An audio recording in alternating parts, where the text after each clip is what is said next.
Welcome back to Almost Nowhere, where actuaries, data scientists, and innovators explore what's next in risk, resilience, and technology.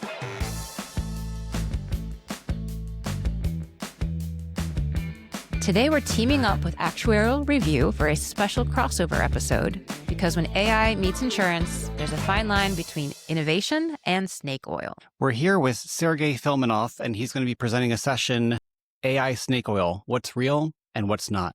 If you missed it, Sergey is the CTO of Matrisk, where he and his team build AI systems that help insurers extract insights from massive data. Sergey's been a guest on Almost Nowhere, a record-breaking twice before, now the third time.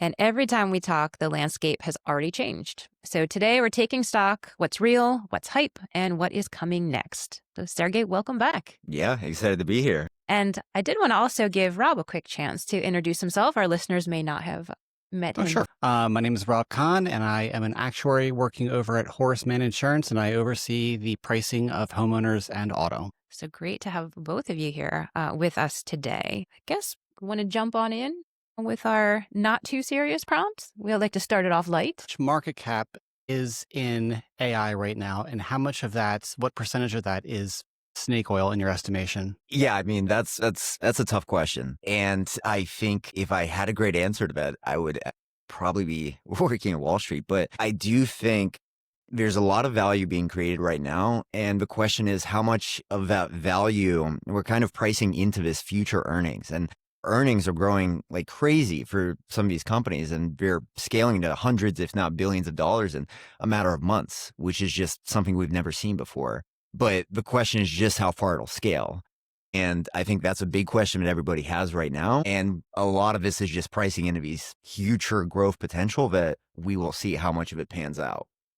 Many companies currently with AI products are not yet profitable. When do you foresee some of those companies turning the corner? So it depends on the kinds of companies that we're looking at. So a lot of people will look at say, foundational labs like OpenAI, and they'll say like, OpenAI is bringing in $20 billion of revenue this year, and they're spending 30 or 40 billion, something like that. And it's like, oh my gosh, what a terrible business. But it's actually maybe the wrong way of looking at it. Because OpenAI and all the foundational companies, they have to train these models up front. And that takes a lot of money. And the useful life of these models is a couple years. So if you actually depreciate that R&D expense over those couple years, then they are very profitable. But what we've seen up to this point is that every single time you train a model, you make it a little bigger. And that it just unlocks a ton of use cases and unlocks more opportunities for what they can sell into. And that's the trend that we've been seeing is they train these bigger models, but they're useful for a couple years. And so I'm ashamed to admit that we have some models running on GPT-3, which came out 3 years ago now, or I guess some workflows, and OpenAI is still making money there. So let's talk a bit about the presentation that you're going to be giving, AI Snake Oil and the State of Play. Can you give our listeners just a high-level overview of what that presentation's about? So I think it's impossible to get away from AI right now. And it's just seems like every single month you tune in and the claims are getting wilder and wilder and wilder. And really the aim of our presentation is how do we separate the real substance here, the real value that it can drive carriers from maybe a lot of these exaggerated claims, a lot of these maybe vendors that are promising the world. And I think it remains to be seen just how much they actually accomplish. Are we right now at like the .com bubble and it's going to burst, or do you foresee us being at a new level, a new foundational level? Yeah, I think it's hard to say exactly where we are. With that said, there's definitely some bubble-like characteristics in AI going on right now. So for example, we're seeing some circular financing where NVIDIA is investing into OpenAI, then they're writing in revenue that they're getting from OpenAI. And it's just kind of weird. It's like, well, how does that really work? There's companies that are raising billions of dollars with no product to speak of. And a lot of these other things that kind of make you question, well, have we gone too far? And it's tough to say because on the other side of the spectrum, we do see these companies that are scaling to hundreds of millions of dollars, if not billions of dollars in real tangible revenue in a matter of months, if not years. And that's just not something we've seen before. So There's a lot of value being created, but there's also maybe some overpromising going on right now where everybody's kind of trying to understand just how far this will go. Is that overpromising the snake oil? Okay, I mean, your session is tomorrow, so I haven't. So what is the snake oil? So the snake oil is these people and companies that are basically promising that AI is, so for example, we are going to completely automate, I don't know, underwriting or claims management for carriers. And in my opinion, I just think that's completely unrealistic in the near future. And it's a bold claim. It gets people to obviously be like, how's this remotely possible? And it really kind of feels like sometimes they're selling a dream that does not yet exist. None of these companies are at a point where they can actually do this. Mhm. They're promising the world. And I think the big goal of our presentation is, once again, how do we separate the value, what's tangible, what's real, what you can use today, from maybe some of these things that are being overpromised. Can you share a couple of those pointers? Like what separates the gold rush from the groundwork? Yeah. So I think for the most part, especially when it comes to maybe specialized insurance solution, but I think companies that are focusing on a very specific slice and doing that very well, I think there's a ton of value to be had. Think about automating very specific aspects of your operations. I think that is very promising, and there's so much to do there. But companies that are maybe promising these very vague kind of black boxes where we're going to just take out entire departments with our AI system, I think that's probably unrealistic. And maybe the next question you have to ask is, well, one, how are you doing that? And two, how are you even evaluating it? If computing power becomes abundant, how will that impact the industry? Yeah. So in the next couple of years, we're looking at hundreds and hundreds of billions of dollars of new CapEx spend going to data centers. And I think that's great because the overall trend that we've seen for the last couple of years is that AI models for a given level of intelligence are dropping 40x in cost year over year. I can't name any other technology that has even approached that kind of price reduction. And with the amount of data center CapEx coming online, that is only going to continue. And I think we've seen this in our product where the kinds of things that we could do even a couple of years ago are very limited because it was expensive and maybe you could give the AI a page of text to reason about. But now we're at a point where I can conceivably send thousands of pages of information to the model to help it synthesize, to help it answer our users' questions. And that's possible now. And if the AI models keep dropping, I think it just opens up so many opportunities. And for the AI models, price to drop is basically kind of constrained by the amount of GPUs on the market. So which disciplines do you think are most impacted by AI today? Yeah. So I have a bias towards operations. I think there's so many very useful tasks that could be done at any carrier that are just not economically meaningful to actually hire someone to do right now. And I think AI kind of just drops the minimum threshold that we have for potentially bringing in some sort of human judgment, some sort of human intelligence to a problem that you may have. So in reality, yeah, I think there's a ton of room across the entire business, but especially of which is on the operations side of basically doing very menial tasks and maybe doing that at scale in a way that's just not been possible before because it doesn't make sense financially. But now we can do the same task that used to take a person an hour with an AI model in a matter of seconds. Piggybacking off that, do you think that in maybe 10, 15 years, AI will be running the insurance industry? I think that is very unlikely. I think what we're going to see is AI is going to complement human judgment.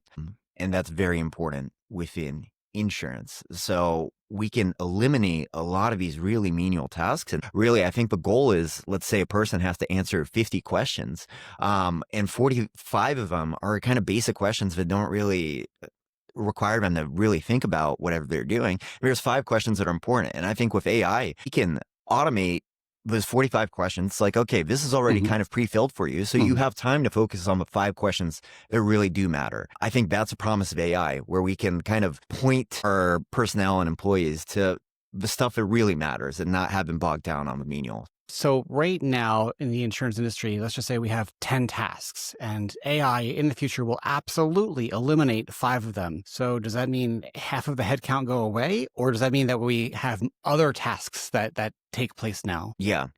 I think it's a great question. And I really do think that it opens up opportunity to spend a lot more time on those 5 tasks that really do matter. How can we improve a customer experience here? How can we improve different aspects of what we're doing? And we have time to do that if we're not getting bogged down by a lot of this menial stuff. How it affects headcount, I don't think anybody has a great answer there, but at the minimum, I really do think it's a superpower to help people focus on the stuff that really does need a person, and it's not just kind of rudimentary stuff that at this point can be automated. And a question on the GPU. I believe this came up in the last episode, Yeah. but it's part of your talk as well. Like, what happens if compute becomes abundant or worthless? How does that impact?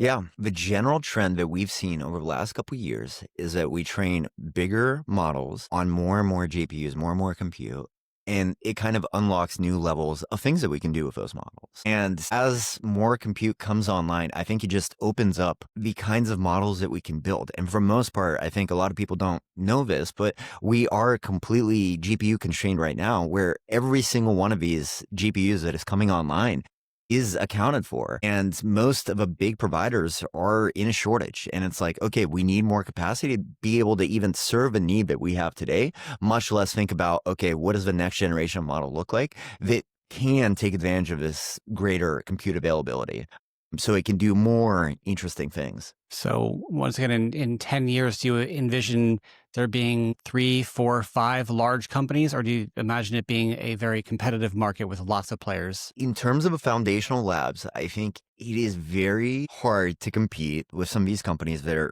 have just insane cash flows coming in, and just the R&D expense going into each one of these new model runs is growing exponentially. Now, with that said, it's slowly becoming more of an international market. And I think one of the big ironies that I don't think anybody saw coming is that, for example, out of China, we have a record number of open source models coming out. It's actually China that's leading the charge on these open source models that are in a lot of ways competitive with some of the frontier models that are being produced by the big private American labs. So I do think it's slowly going to become a more international marketplace, but there is very large demands for just the kind of money that needs to be spent if you want to stay on the frontier capability. So I've seen this really reflected in our members and different organizations they work for. They have different perspectives on AI value and where we're at right now. So some of them might argue using AI is still this exploratory research sort of phase, and its usefulness can't really be guaranteed until we study it more. But what do you think usage of AI, like in what ways is it not snake oil and it's really worth the investment from an actuary's perspective? Yeah.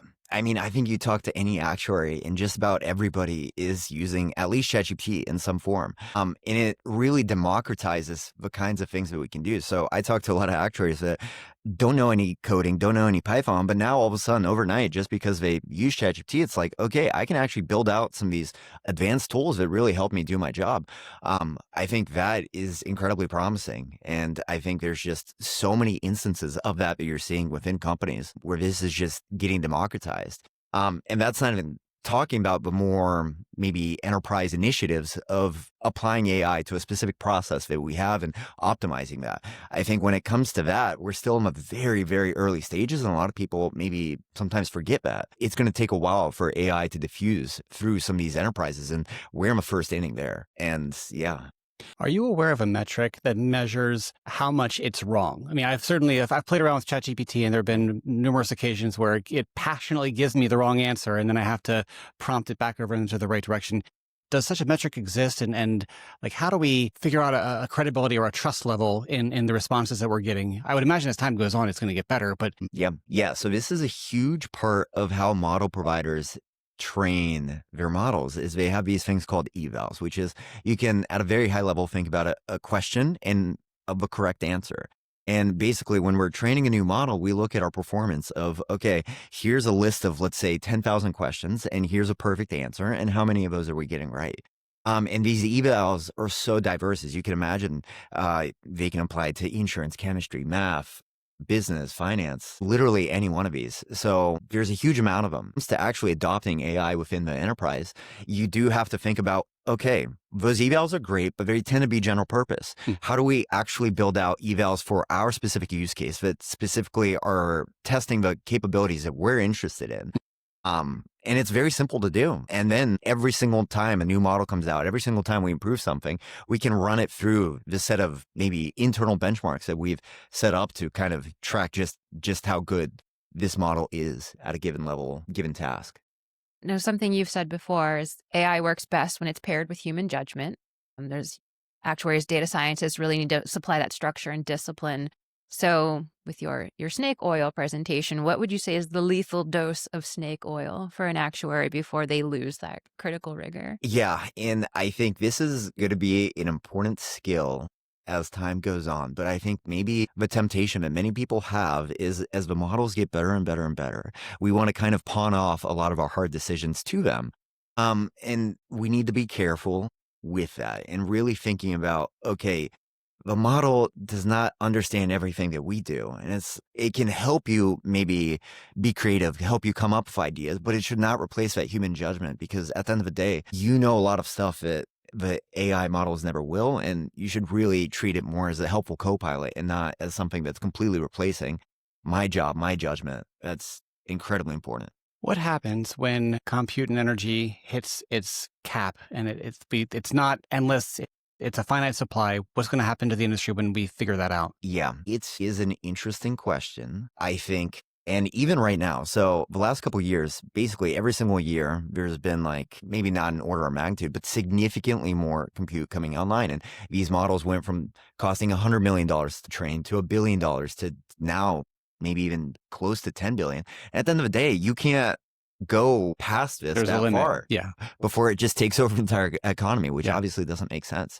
So we really are going to have to think about algorithmic breakthroughs of how do we use the resources that we have more efficiently. And I think at this point, we have some of the smartest people in the world working on these problems. And there's a ton of low-hanging fruit to be done there. Of just utilizing the resources we have more efficiently. And in fact, I think, again, China is kind of interesting here. This is part of a reason that DeepSeek caused the giant tear that it did to the US stock market is because a lot of the Chinese researchers, because they're so constrained because of the export controls, they have to think about how do we actually do the same training runs more efficiently. And they're able to do that very well. And we saw these results. And so I think there's a ton of value to be had of just how do we use what we have more efficiently. And do you think sustainability is going to become the next bottleneck for AI adoption? So sustainability is such an important question. And when you look at just the sheer amount of data centers coming online, we're actually approaching at this point single-digit percentages of US electricity consumption. Just how far are we going to scale that? And for example, Musk, whether you like him or not, I think for a long time, he's kind of been preaching this environmental mission. And I mean, that's part of a reason that he started Tesla is basically doing the electrification of vehicles. And you'd think he's the type of person that's going to be like, I really care about the government. Sorry, about the environment. And he's bringing gas generators to his data centers in Memphis to just bring these online as fast as possible. And it kind of raises this question. It's like, okay, if it's a race at all costs, where does that leave us? With that said, I think maybe a lot of people do forget, maybe not forget, but there's so much enormous potential for these models as they progress and they get smarter and they get better to help accelerate scientific progress. And it kind of gives our researchers new tools to solve some of these really hard, what seems like intractable, maybe climate problems.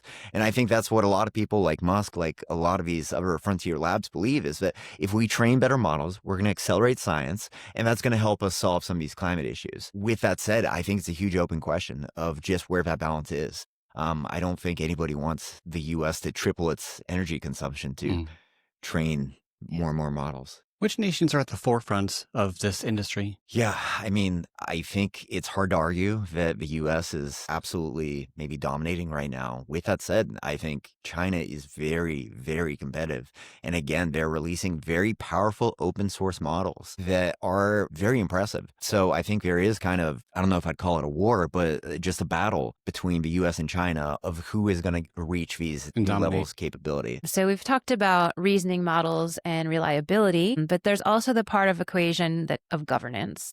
So how would you see regulation, privacy, and open source shaping the future of the AI adoption? Yeah, so I think there's a couple pieces there. Maybe the first, can we maybe split that question up into I think because the governance and the regulation, I think, is very important, but then also the open sources and privacy is kind of a totally different thing that's maybe just as important. Yeah. But I guess to answer the governance piece of that, I think right now, and this is maybe even a slight problem in the state that I'm from, Colorado, where they basically pass these laws that are very good, well-intentioned, of basically regulating bias in AI. But the problem is the way these laws are worded is so vague, so ambiguous that just about anybody can get wrapped up in their definitions and potentially expose us to, legal liability, which makes it challenging to build a company. And what we really need is some sort of federal mandate on that. We can't have these state-by-state patchworks on something like AI just because it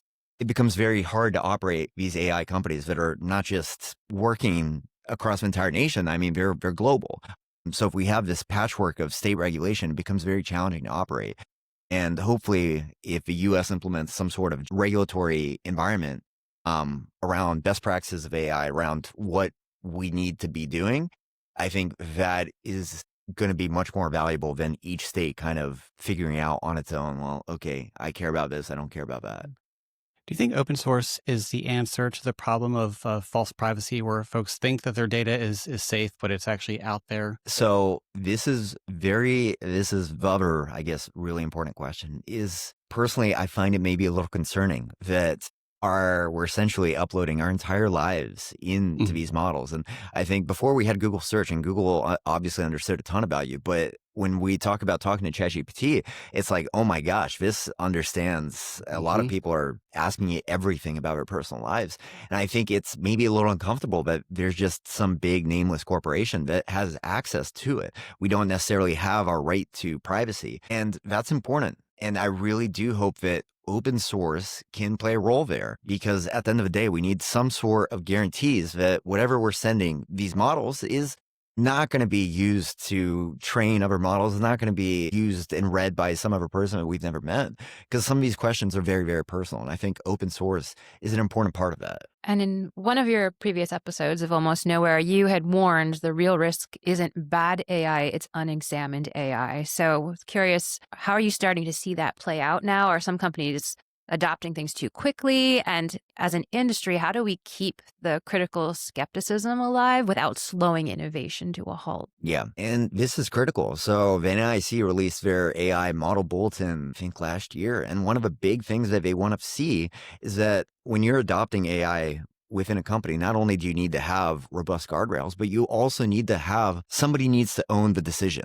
And that's important, is that if the AI is doing something, we want to have some sort of human in the loop, some sort of way of signing off and saying that, okay, just because we automated it does not necessarily mean that nobody's looking at it. And we need to have some sort of ownership there to just ensure accountability for the AI's actions. And that's important. I think we're in the early stages of that. And I think any enterprise that's thinking about how do we roll out AI needs to be thinking about, yes, who's going to own that decision, and how do we make sure that it's not going rogue. So when adopting AI, what role do you think actuaries should play in ensuring that the AI is fair, just, reasonable? So it goes back to those evals. So ideally, if you're applying AI to a specific business problem, we're going to start and we're going to assemble this basically golden set of test questions that we're going to run our system through with the answers. And some of those can be looking at bias. And it's like, okay, I think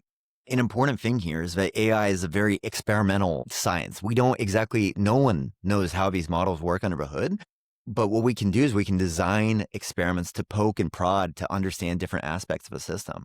And it really comes back to building robust evals that kind of gives an idea of how the system is performing. And that way, if we change something, if we put in a new model, if we do anything, we'll run it through and we can see these regressions of, okay, there could be an issue of bias here. And if you don't build these evals, then I think it's a huge, huge question mark that makes deploying this incredibly challenging. I do have one technical question. What would be the early warning signs that suggest a model's failing or drifting into the snake oil territory? Yeah, so I think it goes back to those evals, and like many of these evals, so our product, for example, we analyze regulatory filings. And once again, yeah, we have hundreds of different questions. with basically the human generated response of like, okay, this is maybe you want to know the most common filing objections in Washington. And what we did is we had a person look through information and kind of draft out what they would respond to that. And now anytime we run an update to our system, we can compare it to that human answer and we can constantly double check that, hey, this is in fact, there's no regressions here. It's robust. And if something does come up, and this happens all the time, is a customer maybe uses us in a new way that we didn't necessarily expect. It's like, okay, let's add that. Let's maybe have a person kind of work through that question manually. And then we can train our system. We can adopt our system and see like, okay, this really hard question or whatever, we can see how it performs and we'll add changes and okay, great. Now maybe we're able to accomplish it. Which disciplines do you anticipate will own predictive AI? Who will be considered the leaders? Is that a data scientist, actuaries, economists? Which disciplines do you see? Yeah. In terms of predictive AI, and I think generative AI is, and maybe this is an idea that some actuaries have, is that generative AI is almost going to replace some of the things that we have, like GLMs that we've been using for a really long time that work very well. When in reality, the way I view it is it's complementary and it helps us verify our assumptions. It helps us feed new sources of data into these established models that we already have. So I think it's complementary. With that said, yeah, what function is going to own it? I think every function is going to be impacted. It's going to be no different than not using a So 30 years ago, 40 years ago, we didn't necessarily have databases. Maybe it goes further back, but now it's a very foundational piece of technology that everybody uses.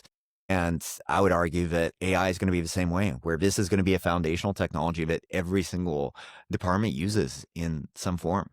And one more question. So in the next 3 years, which areas of an insurance operation do you think will be most impacted by AI? I think it's obviously a very hard question. I think anything that is very operationally heavy is very ripe for potentially being automated by AI in some form.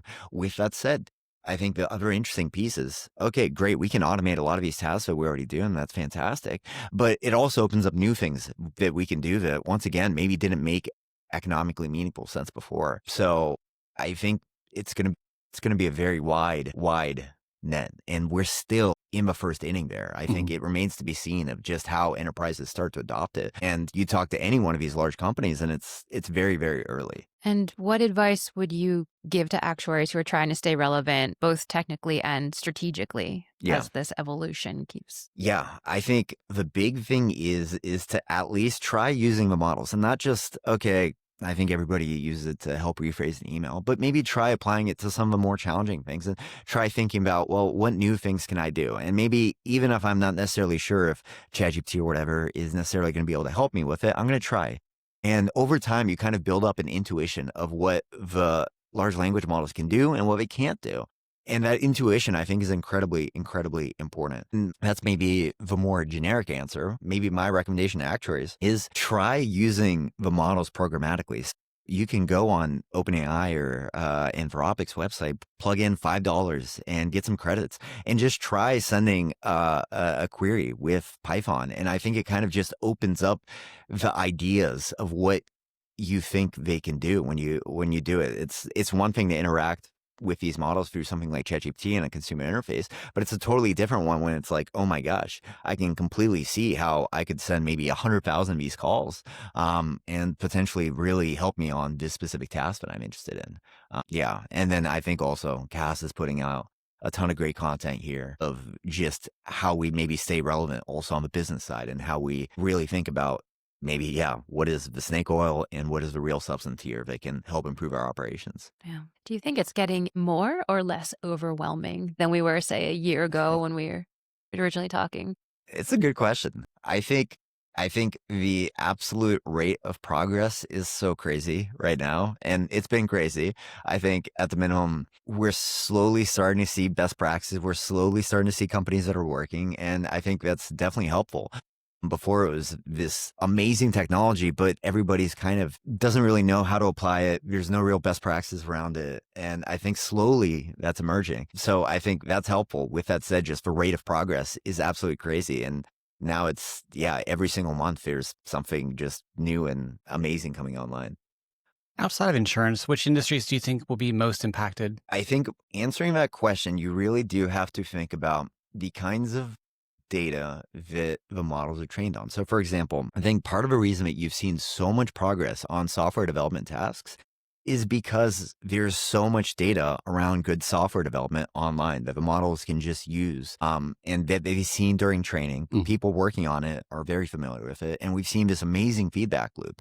And now, as a software developer, these models are incredibly, incredibly capable. And I think when you start to think about other industries, it really does kind of, maybe the question that I would ask is, okay, what is the kind of data that is easily gatherable or easily feedable into these models and that is maybe more textual? I think that is where we see the fastest rates of AI improvement. So I started my career at Honda. When it comes to building a car, sure, it's going to be useful, but I think it's just a lot of that data is maybe much more tribal. It exists in the real world and doesn't necessarily exist online. And I think it's going to take a lot longer for AI to really diffuse through manufacturing, for example, or a lot of these industries where the information is not public, it's siloed. So maybe that's the question that I would ask is, where do we get the training data to build it up? And maybe the exercises, how do we go about gathering that training data? Something that I kind of wonder about is like software development. Obviously, AI can function as a junior level software developer, no problem. Well, if companies just use AI as junior software developers, then nobody's being trained to become an expert. And so what do you think about this problem? It's not just software development. It's really all disciplines. AI can do the lower level stuff of all disciplines. And so companies might be enticed to utilize them as opposed to people and training them up to that higher level. Yeah, I think this is such an important question. Young people right now, just objectively speaking, are having a really hard time finding jobs. And I don't know if I necessarily have answers, but it is a big question of, okay, these companies are maybe automating these tasks that we used to have new grads come in and help us with. And now, okay, cool, the AI does it. But yeah, where does that leave us? For one, it leaves us with an entire generation of people that are really, really struggling. And you can read these anecdotes online. Yeah. It's really, really hard for them. I don't know the solution there, and there needs to be something because they need to have some sort of opportunity to break in. And it remains to be seen just the right way of accomplishing that. But I think maybe the first part of it is just opening up a conversation, acknowledging that this is an emerging trend and taking it very, very seriously. Otherwise, we're going to have a whole generation of people that are maybe giving up on the American dream that, okay, if I go to college, if I do these things, I can build a better future.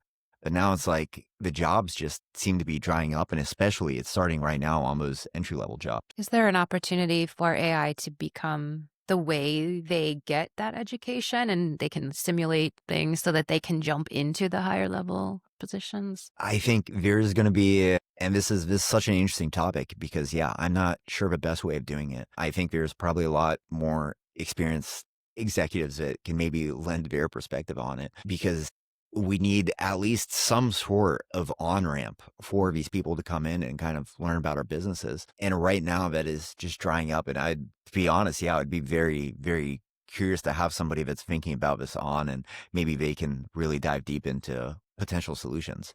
Because at the minimum, it is a huge problem. I think it's time for the lightning round. Yeah. So you've been through this before.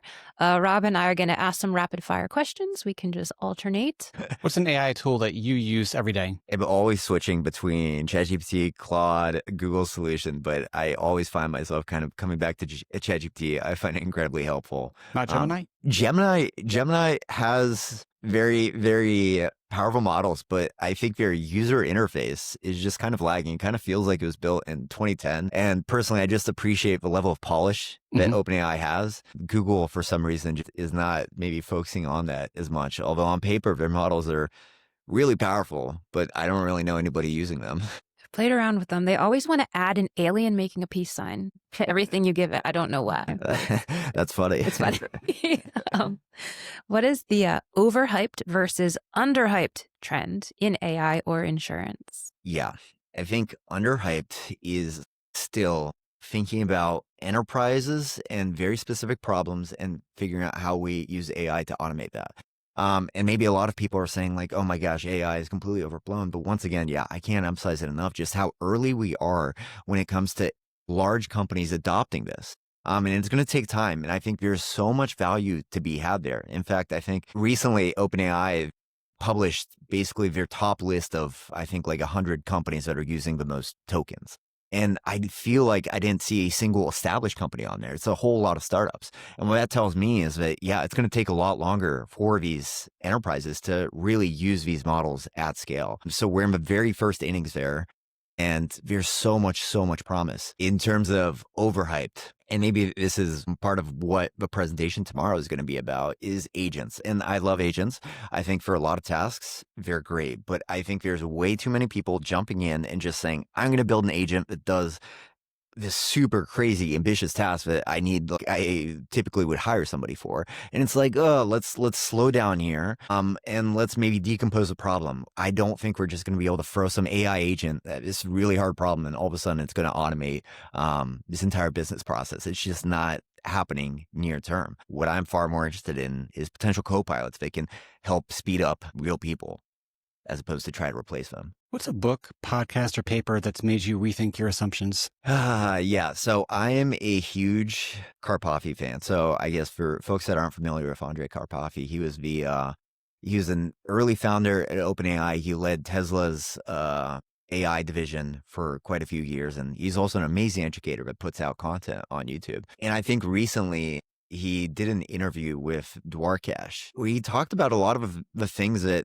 at least I'm thinking about. So for example, it's like, okay, on some level, we have this crazy jagged intelligence where AI models are very capable on certain tasks, but they seem to be lacking.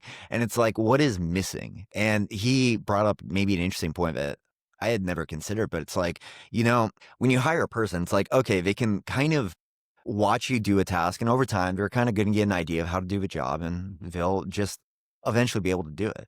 And with AI, we don't really have that kind of online learning. It's like, sure, you can kind of put stuff into a prompt, but it's just like, it's error prone. Like you put something in a prompt and then it forgets something else and it's not reliable. And there's something missing about just how these models learn. Like, sure, they learn a ton at the outset, but when it comes to like, okay, they can't just watch you and figure out what you do and then kind of replicate that. There's something missing there. Well, thank you so much. Great to have you back again. Always love to have you on Almost Nowhere. I know our listeners do as well. So thank you for taking time and looking forward to your session. Yeah, excited. Always excited to be here. And another plug for the Actuarial Review. Check out the next issue of Actuarial Review for deeper insights from this conversation and more on how AI is reshaping our profession. Thanks for listening, and we'll see you next time on Almost Nowhere.